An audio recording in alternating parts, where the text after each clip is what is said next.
I'm not the kind of guy who thinks he's owed anything. Promotions happen when they happen. Budgets shift. Org charts change. I've lived through enough restructures to know that titles are just ink until payroll changes. But this one was different because they didn't just hint at it.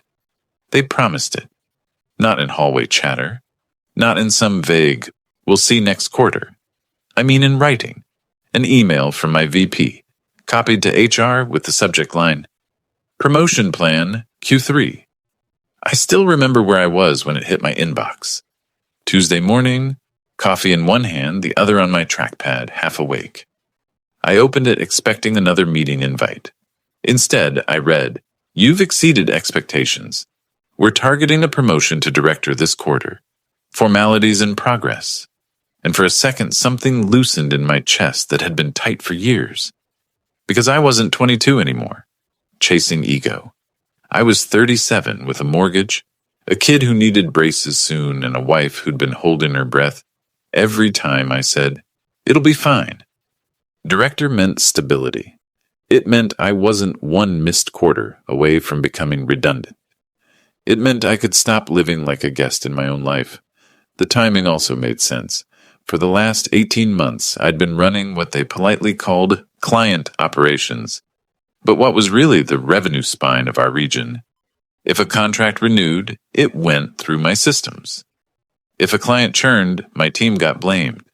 If there was an escalation at 2 a.m., my phone lit up first.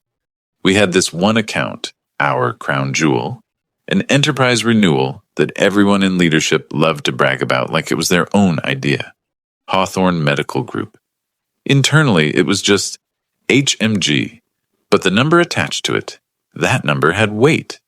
When people said it out loud, they lowered their voice like they were in church.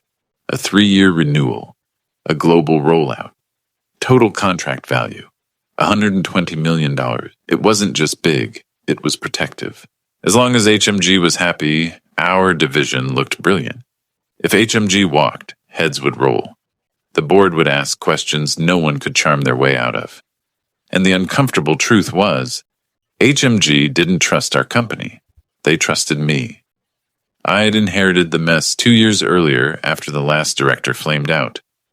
HMG had threatened to terminate early. Their CIO was furious. Their legal team was already drafting a letter. I didn't fix it with speeches. I fixed it with nights, weeks, proof. I built them a clean escalation path. I implemented a tracking dashboard no one else wanted to touch. I got on calls when our engineers couldn't make it. I sat with their procurement team and walked clause by clause through the master agreement until their counsel stopped acting like we were trying to rob them. And slowly, over months, the tone changed. They stopped threatening. They started inviting.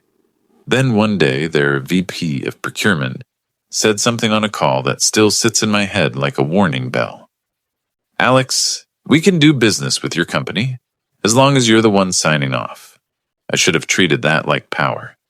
Instead, I treated it like responsibility, because that's who I've always been. The guy who holds the line while other people take credit for the view. By the time Q3 came around, I'd earned the promotion in every way that mattered. The paperwork was just the last step. That's what I believed. The first delay didn't worry me. HR scheduled a compensation alignment meeting, and my VP, Marissa, canceled it 15 minutes before it started. She messaged me like we were friends. "Sorry, fire's everywhere. We'll circle back next week." Next week came, then after the quarter closes, then once we see the forecast. Each time the words were sweet, professional, calm, but the pattern was sharp. They weren't saying no. They were keeping me waiting, and the worst part was how it changed the air around me. You know that feeling when people stop looking you in the eyes? When a conversation goes quiet the moment you walk up? When someone who used to slack you memes suddenly replies in bullet points? It started small. A finance manager I worked with every month didn't invite me to the revenue call. I found out because the notes were posted afterward. My name wasn't even mentioned, even though half the agenda was my team's work. Then IT asked me to confirm my access to the HMG file repository like it was a routine audit. It wasn't routine. They don't audit the guy who built the system unless someone told them to. I asked my VP about the promotion again, gently, like you do when you don't want to sound difficult. Her reply came fast. Still happening? Don't worry. You're my guy. My guy, that phrase should have felt good. Instead, it made my stomach tighten. Because in corporate language, my guy doesn't mean valued. It means owned. Around that time, I started noticing something else. How often Marissa brought up HMG, not in strategy meetings, in casual ways, in passing, like she was tasting the name. How's HMG feeling? Any risk with HMG? Do you think HMG would be open to a new relationship manager? The first time she said that last one, I laughed. Why would they want someone new? They barely trust us. Marissa smiled like I'd told a joke at my own expense, just thinking ahead. And then she said something I didn't fully understand until much later. We can't have single points of failure. That was the phrase, like I was a faulty component, a risk, not a person. The following Friday, she added a new weekly meeting to my calendar. Subject, HMG continuity. I opened the invite and saw 3 people I'd never met. 2 from strategic accounts, 1 from legal, and a name that made my eyebrows lift. Jason Bell. I'd heard of Jason, everyone had. He was the kind of guy who climbed fast because he was always standing in the right photo. MBA, loud handshake, always aligning and socializing and driving synergy. He'd joined 6 months earlier and somehow already acted like he'd been here since the founding. He also had something I didn't. Marissa liked him. The meeting started exactly how these things always start. 4 smiles, someone making a joke about how nobody loves Friday meetings, and then Marissa taking control like a stage performer. Okay, she said, hands folded. We're going to de-risk Hawthorne. De-risk, like the contract was a bomb.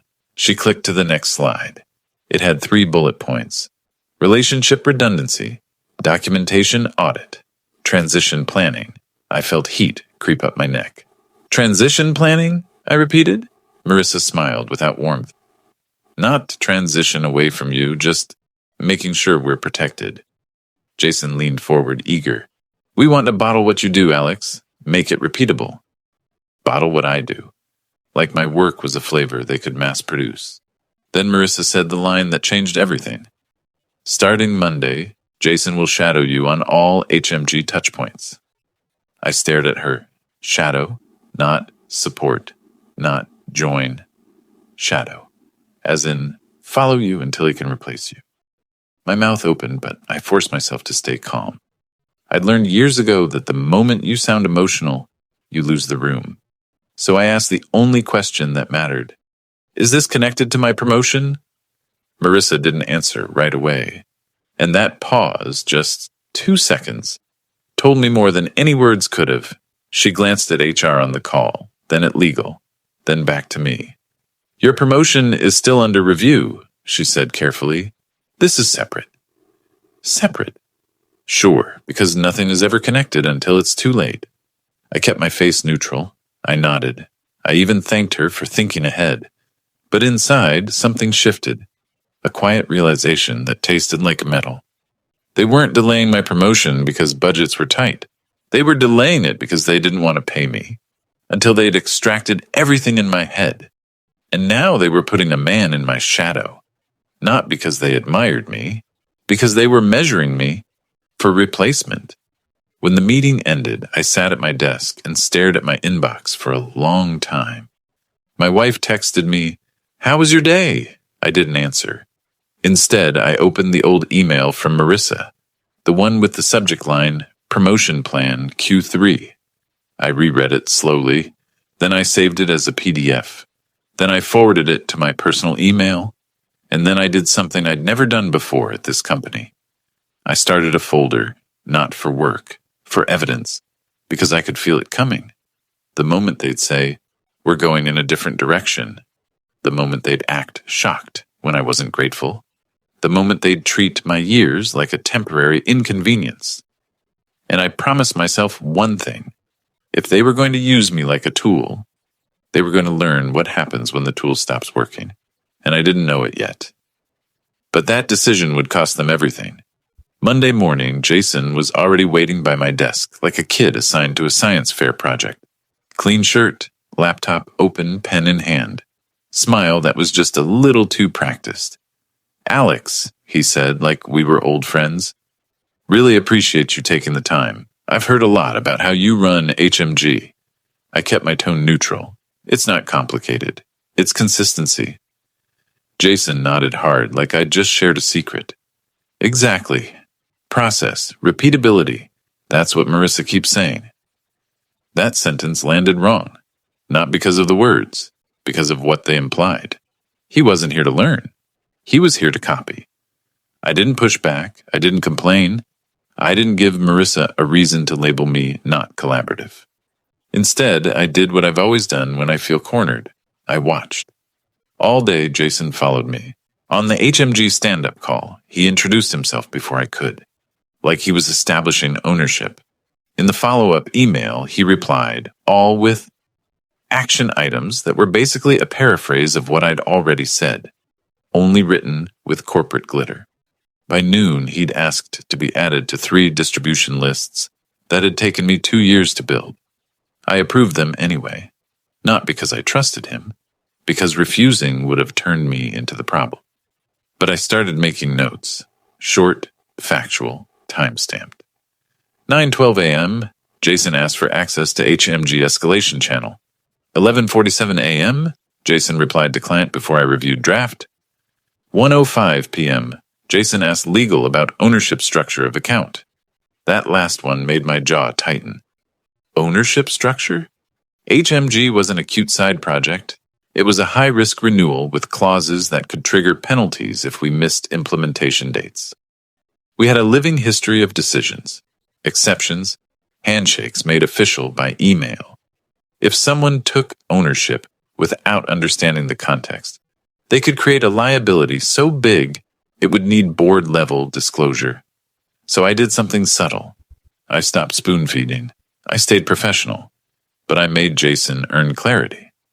If he asked a question, I gave him the facts, but not the judgment, not the instincts, not the things you can't document. Because those instincts were why HMG trusted me, and if my promotion depended on being valuable, then I needed to stay valuable. 2 days later, Marissa called me into her office. No calendar invite, just a Slack message. "Can you swing by for a quick chat?" That phrase in corporate life is like hearing a dog growl behind a fence. It's not always danger. But you pay attention. Her office was spotless in that way that tells you she didn't work in it. The real work happened in meetings and emails. The office was a set. Marissa gestured to the chair across from her. Jason was already inside, sitting comfortably, like he belonged there. I sat down, slow, controlled. Marissa leaned forward, smiling like this was about team building. "Okay," she said. "We need to talk about the Hawthorne renewal timeline." My eyes didn't move. "Sure." She slid a printed document across the desk. I recognized it immediately. It was my internal renewal plan, a document I'd built from scratch. Risk matrix, decision tree, escalation map, legal checkpoints. It wasn't something I shared broadly because it included sensitive notes about past disputes. It lived in a restricted folder. Jason tapped the paper lightly. "This is great," he said. "Really thorough." I didn't look at him. I looked at Marissa. "How did you get that?" I asked. Marissa's smile didn't change. "Jason asked for it. We're de-risking, remember?"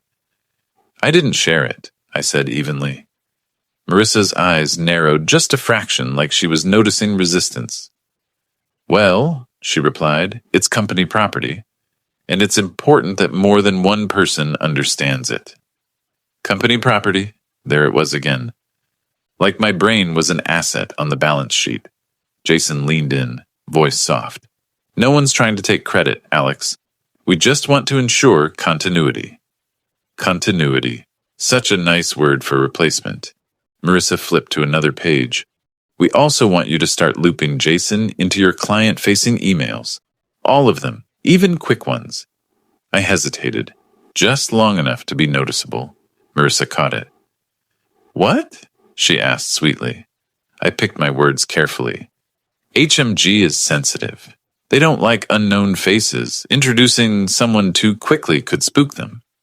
Marissa waved a hand like she was brushing away dust. They'll be fine. If they're professional, they'll understand team coverage. That was the moment I realized Marissa didn't understand HMG at all.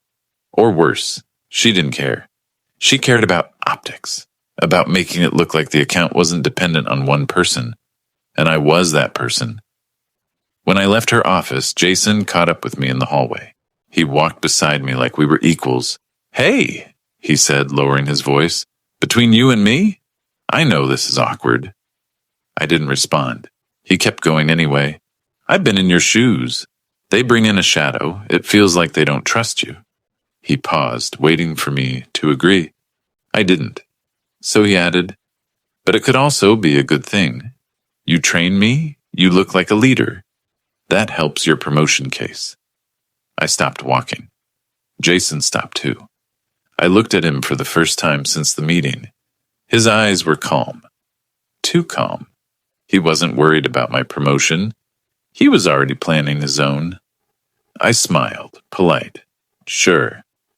Then I walked away. That night at home, I couldn't relax. I sat on the edge of the couch with my laptop open, not working, just reading. Contract clauses, internal policy, role definitions, compensation bands. I wasn't spiraling. I was doing what I always did when something felt off. I was preparing. And that's when I found it. Not in some secret database, not through hacking. Through a regular internal job posting list that HR accidentally left visible to managers.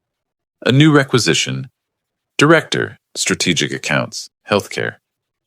Posted 3 days ago. My chest went cold, because that title was exactly the one they'd promised me. And the preferred qualifications section had one line that made my throat go dry. Experience managing Hawthorne Medical Group relationship. I stared at the screen. Then I refreshed it. Then I clicked it again, like maybe I was reading it wrong. I wasn't. They had opened my promotion as a position. They weren't reviewing. They were recruiting. I took a screenshot, then another with the timestamp. Then I emailed it to myself. And then I sat back and let the truth settle in, heavy and undeniable. They weren't delaying my promotion. They were deciding who to give my life's work to. And Jason wasn't here to shadow me. He was here to audition.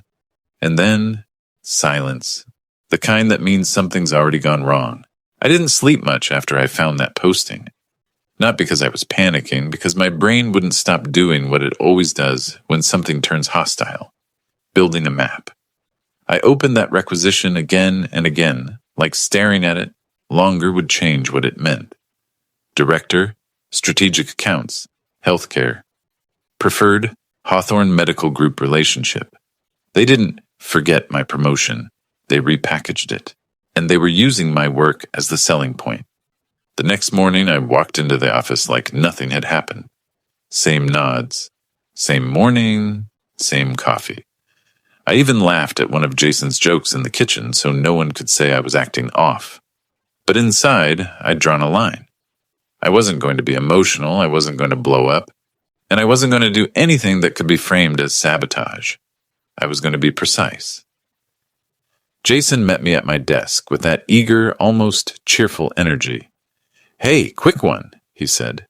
Marissa wants me to lead today's HMG check-in. I looked up slowly. Lead? Yeah, he said, casual. You can jump in if needed. I'll run point.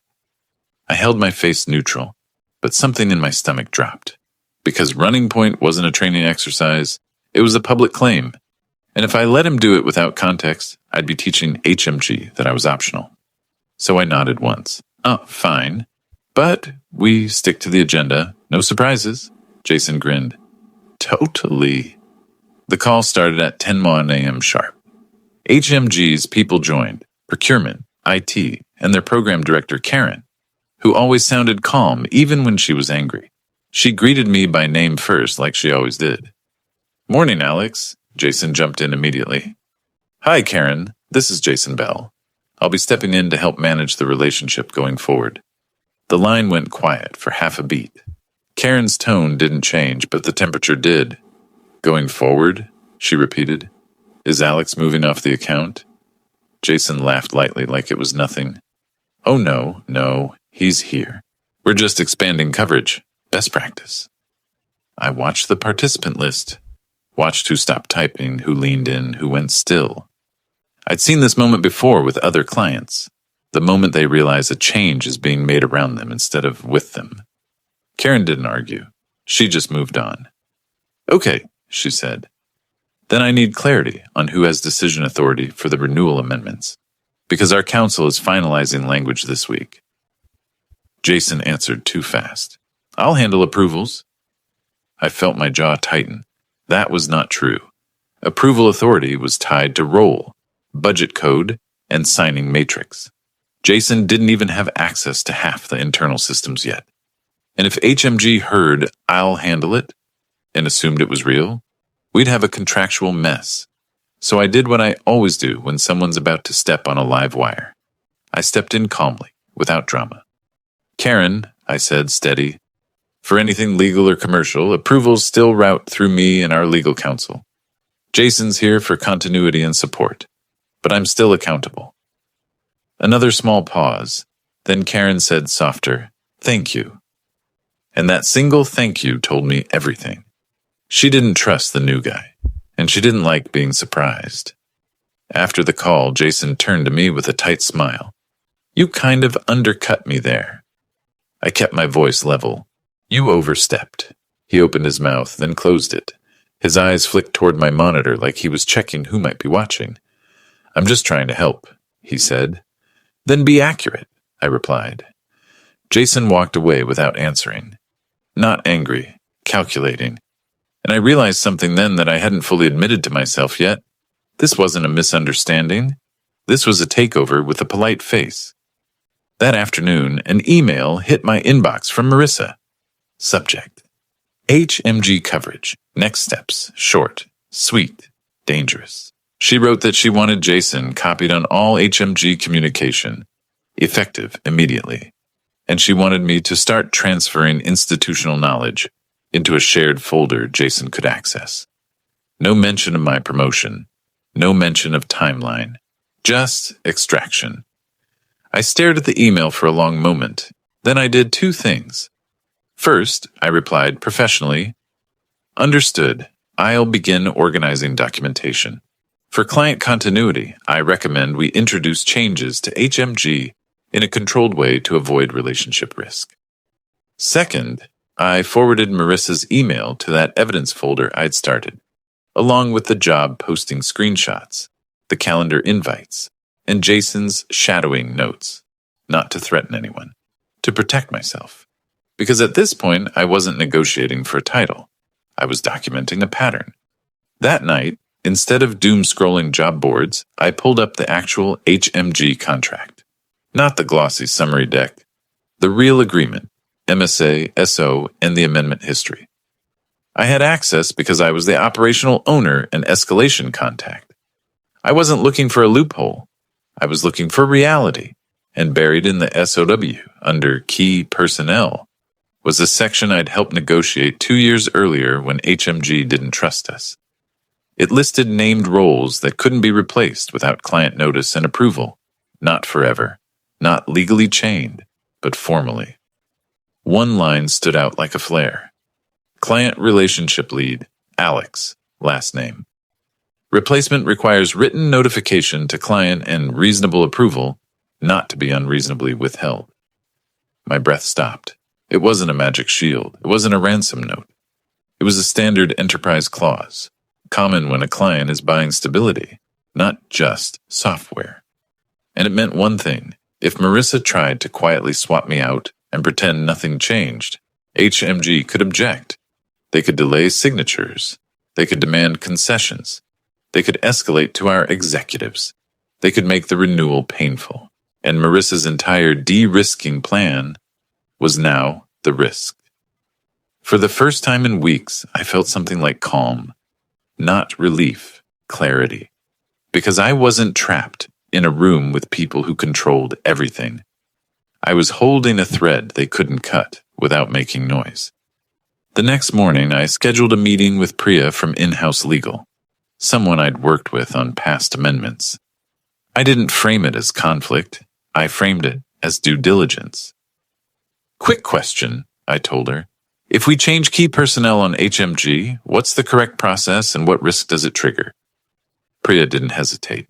If the clause names you, she said, then yes, client notice is required, and depending on the relationship, it can become a negotiation point. I kept my tone casual. And if leadership tries to swap personnel without telling them? Priya's voice tightened just slightly. That's not something we recommend, she said. It creates trust issues. And if it's done to circumvent the clause, it can get messy. Messy. That was a lawyer's way of saying, don't do it unless you want fallout. I thanked her and ended the call. Then I sat at my desk and looked around the open floor, at the people laughing, typing, living inside the illusion that the company was a fair machine. I wasn't angry anymore. I was awake, because now I understood the real game. They wanted my reputation with the client, my systems, my instincts, without my price tag. They wanted me to hand over my leverage, then clap while they gave someone else the title. And that night, I stopped being the hero. I started being the person who protects himself. I didn't go to HR, not yet. HR protects the company. I didn't confront Marisa. Confrontation gives people time to build a story about you. Instead, I did something quieter. I drafted one email, clean, professional, harmless on the surface. A client update about the renewal timeline, with a simple line at the end. Per our agreement, I remain your named relationship lead. Any changes will be communicated formally in advance. I didn't send it, not yet. I saved it. Because the moment I hit send, the whole chessboard would change. And I didn't know it yet. But within a week, Marisa would force my hand. Wednesday morning, the chaos didn't start with a scream. It started with an email. Jason sent it at 7:18 a.m., before most people were even online. I only saw it because he copied me for visibility. Subject, HMG renewal, primary contact update. He wrote it like an announcement, not a discussion. Going forward, I'll be your primary relationship lead for Hawthorne. Alex will remain available in a supporting capacity. I stared at the screen and felt my pulse slow down instead of spike. Because when you've been in corporate long enough, you learn the difference between a mistake and a move. This was a move, and it was reckless. I replied to Jason privately. One sentence, professional and direct. Do not represent yourself as primary lead without legal approval. Our SOW names key personnel. He didn't answer. 10 minutes later, Karen from HMG replied, all just 2 lines. Please confirm who has decision authority and signing authority for amendments. Our counsel is requesting documentation per key personnel. That was the moment the air changed. Because key personnel isn't casual client language. That's legal language. That's escalation language. And it meant their counsel had opened the contract. I forwarded the thread to Priya in legal with a simple note. FYI, client invoking key personnel clause. Please advise on correct response and internal process. Then I sat very still and let other people create the noise. At 9:02 a.m., Marisa called me. No greeting, no small talk.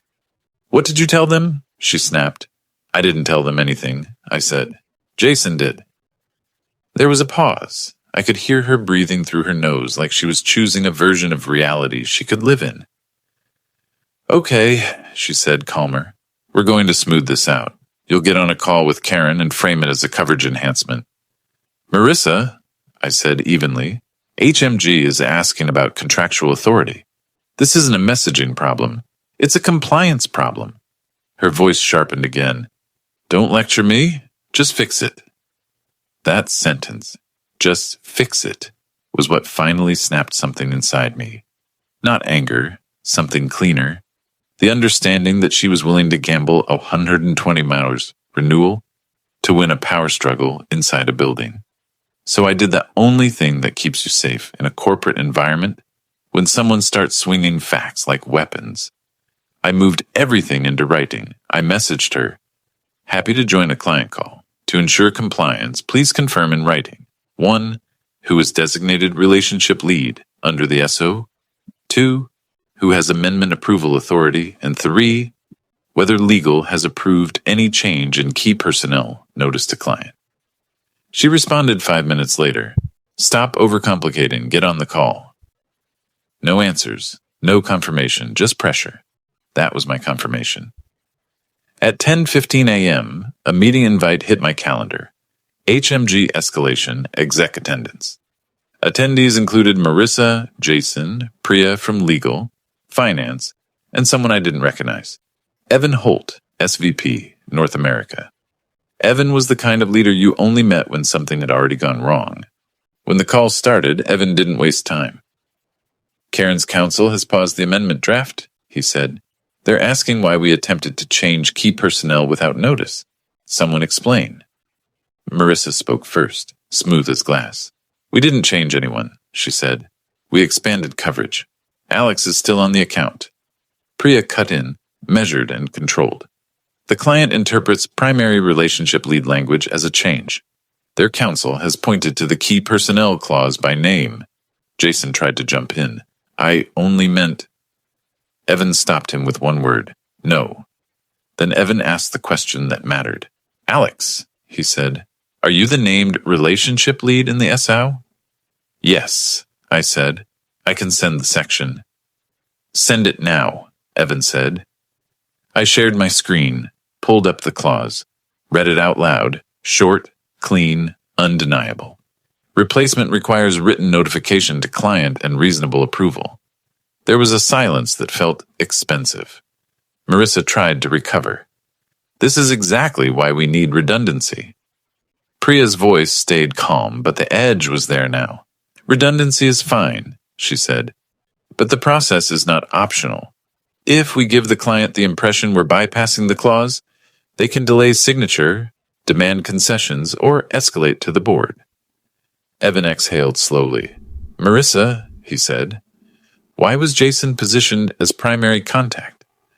Marissa hesitated just long enough to be seen hesitating. We're planning ahead, she said. Evan didn't accept it. Planning ahead for what? And that's when the messy part of leadership happens.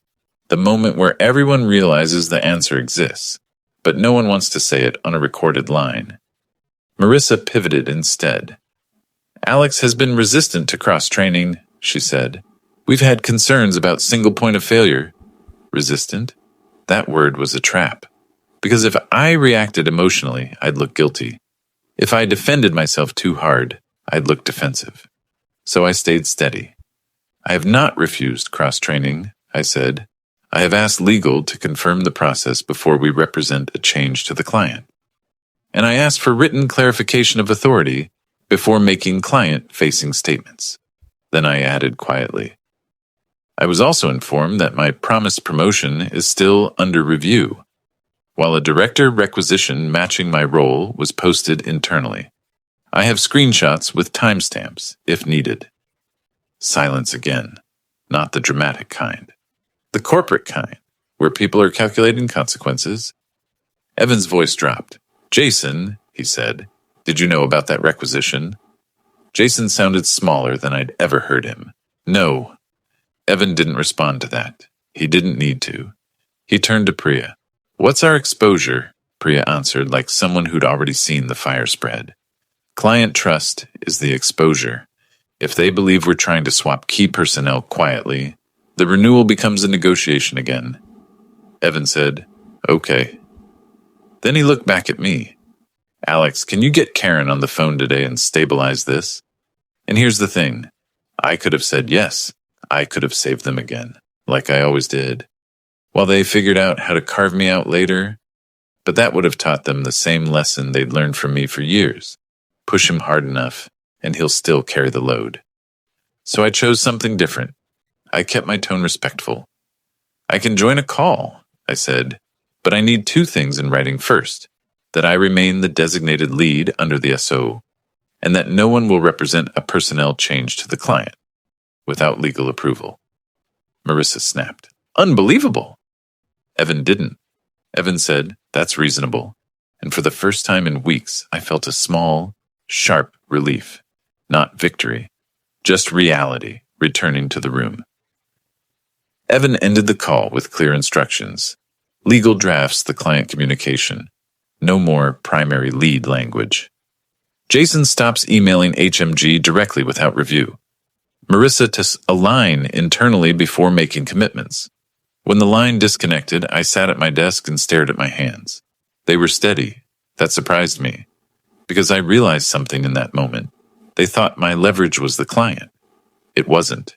My leverage was that I was the only person in the building who still cared whether this was done correctly.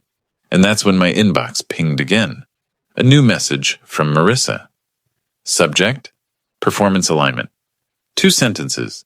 Given today's events, we need to discuss your attitude and alignment. HR will join. I read it once. Then I saved it to my evidence folder. Then I leaned back and felt something cold settle behind my ribs. They weren't going to learn. They were going to punish the person who stopped the bleeding, and I didn't know it yet. But within 48 hours, Marissa would try to remove me from HMG anyway, just quietly enough that she thought no one would notice. The HR meeting was scheduled for Thursday at 4 p.m. No agenda, no context. Just a calendar block with 3 names: Marissa, me, and Dana Rivers, HR business partner. If you've worked corporate long enough, you know what that means. It means someone wants a record. It means someone wants a narrative. And it means you're supposed to walk in anxious, so you'll say the wrong thing. I didn't. I walked in with 2 things: a calm face and a folder full of receipts. Dana started with the usual soft tone HR uses when they're holding a knife behind their back. Alex, this is a conversation about alignment and collaboration, she said. There were concerns raised about how you handled the HMG situation. I nodded once, like I was listening, like I was open, like I didn't already know the playbook. Marissa jumped in fast. You embarrassed leadership, she said. You escalated unnecessarily. You implied we were doing something unethical. I waited until she finished. Then I spoke slowly. I didn't imply anything, I said. I asked for written clarification of authority before making client-facing statements, because the contract names key personnel. Jason emailed HMG calling himself the primary lead. Their counsel invoked the clause. Legal confirmed notice was required. Marissa rolled her eyes slightly, like I was being difficult. Dana looked down at her notes. So your position is that you were acting in the company's best interest? Yes, I said, and I have documentation. HR people always say they want facts. What they really want is a version of facts that protects the company and the manager. So I didn't dump everything at once. I offered a single clean thread. I can forward the client email that triggered the escalation, I said, and legal's guidance. Donna nodded. Please do. Marissa's mouth tightened. Dana then pivoted to what this meeting was actually about. We also want to discuss coverage going forward, she said carefully. Given the business risk of single-threaded relationships, I kept my expression neutral. I'm not opposed to redundancy. Marissa leaned forward. Good, she said. Then we're aligned. Starting next week, Jason will take primary on HMG, and you'll transition to an internal role supporting documentation and process. Internal role. That's how they remove you without saying demotion. My chest didn't tighten. My voice didn't shake. I didn't look shocked, because I'd already seen the job posting. I'd already watched the shadowing. I'd already watched Jason try to claim the client. This was the moment the mask came off. I took a breath. Marissa, I said, you can't do that without client notice. The SOW names me as relationship lead. Legal confirmed it.